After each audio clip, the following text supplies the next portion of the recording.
How to use Remote Play Together in Steam. So if you want to use Remote Play Together in Steam, then first you need to open up your Steam application, and after that go with Library, which is on the top left. Go with the Filters section, go with Features, and under Features you will have an option of Remote Play Together. Once you've selected Remote Play Together, then here it will filter all of the games that you can remote play together.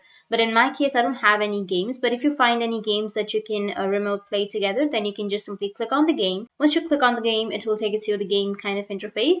And after that, you need to press Shift Tab on your keyboard. Once you press Shift Tab on your keyboard, then you will have an interface where you will be able to copy the link or send that to your friends so that they will be able to join your remote play together. And once the other person joins, then you'll be able to play together. So that's how you can use remote play together in Steam. And if you have any questions, feel free to comment below. Thanks for watching.